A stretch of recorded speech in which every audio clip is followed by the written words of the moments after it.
On September 23, 1999, at precisely 09:04:52 UTC, an unvalidated unit conversion error forced the Mars Climate Orbiter's trajectory down to 57 kilometers, allowing Martian gravity to pull a $327 million spacecraft into atmospheric disintegration. How did a pristine spacecraft physically tear itself apart in the vacuum of space when no hardware failed? The intended periapsis was calculated at a safe, stable altitude of 150 kilometers. The telemetry logs, however, painted a sudden, fatal reality. The insertion trajectory had dropped deep into a lethal zone, 57 kilometers above the surface. At this altitude, the Martian atmosphere ceases to be a frictionless void and becomes a dense, kinetic wall. The physical mechanism of destruction is absolute. Severe aerodynamic stress forces itself against the structural frame, shearing solar arrays from their mounts and rupturing propellant tanks under extreme thermal friction. A spacecraft engineered to withstand the harsh radiation of deep space is reduced to glowing debris in a matter of seconds, crushed by the very gravitational pull it was sent to measure. Yet, as the telemetry signal flatlined, ground control faced a terrifying truth. The engines fired exactly on time. The thrusters performed nominally. The navigation sensors were flawless. There was no mechanical defect, no ruptured valve, no catastrophic hardware malfunction. The spacecraft did not fail. It executed a death sentence that had been quietly compiled and deployed millions of miles away.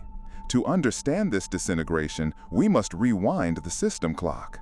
We have to leave the ashes scattered across the Martian atmosphere and trace a silent, fatal vector back to a brightly lit engineering laboratory on Earth. During the 286 days of interplanetary cruise, spanning 669 million kilometers, the spacecraft required routine physical maintenance. Solar radiation continuously pushes against asymmetrical solar panels, slowly building angular momentum inside the reaction wheels. To counteract this mechanical tension, the orbiter routinely performed angular momentum desaturation maneuvers, firing small thrusters, realigning the chassis, releasing the built-up torque. Every time a thruster fired, the ground software at Lockheed Martin, a specialized program designated SM Forces, calculated the required velocity change and generated the corresponding trajectory logs. This is the precise origin of the silent leak. The architectural software contract explicitly required all impulse data to be exported to the navigation team in metric units, Newton seconds. But the SM Forces codebase was structured to output imperial measurements, pound-force seconds. The resulting output was fundamentally skewed by a scale error factor of 4.45.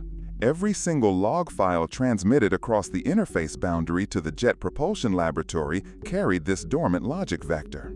The numbers were structurally sound, but physically lethal. The JPL navigation systems ingested this telemetry blindly. No sanity checks at the ingestion layer, no boundary validation, a pure, unverified trust in the upstream pipeline. In reliability engineering, an unvalidated interface contract is a ticking clock. It sits quietly in the dark until the physical environment forces a catastrophic collision of logic. I want to know about the blind spots in your pipelines. In your own engineering environments, what was the most destructive consequence of a silently accepted, unvalidated interface contract? The most terrifying aspect of this architectural failure is not that a human made a mathematical mistake. It is that the data was perfectly formatted. The syntax was flawless. Because the data types matched, no failsafe was ever triggered. No runtime error halted the pipeline. The code executed quietly, feeding the navigation drift with every single desaturation maneuver. Over the course of nearly 10 months, this undetected anomaly slowly warped the insertion trajectory, tightening the orbital approach angle fraction by fraction. The hardware was functioning perfectly, yet operating on a fatal premise. The orbiter arrived at the red planet mathematically condemned, its disintegration sealed in raw text files long before the main engine was ordered to fire. At 09:04:52 UTC, the main engine ignited for the final orbital insertion burn. The spacecraft was not lost in this moment. It was simply fulfilling its programming. Machines possess no morality and no situational awareness. They do not perceive the friction of the looming Martian atmosphere or comprehend the physical reality of a decaying altitude. They only know state and instruction.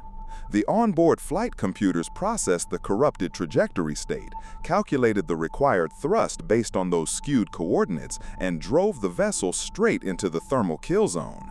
If you study these postmortems to understand how fragile our digital infrastructure truly is, acknowledge this channel by subscribing. We document the exact moments when silent code dismantles physical reality.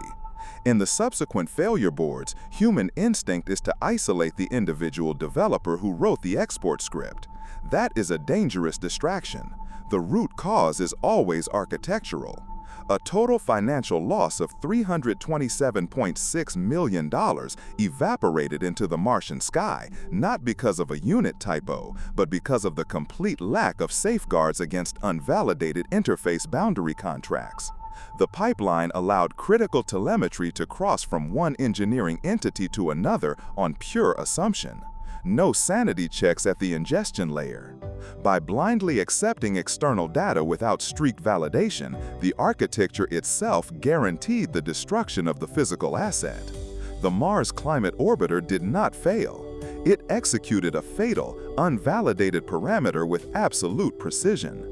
That is the terror of flawless execution. Next time, we examine a single unchecked line of code that triggered a continent-wide blackout in under 12 seconds. End of log.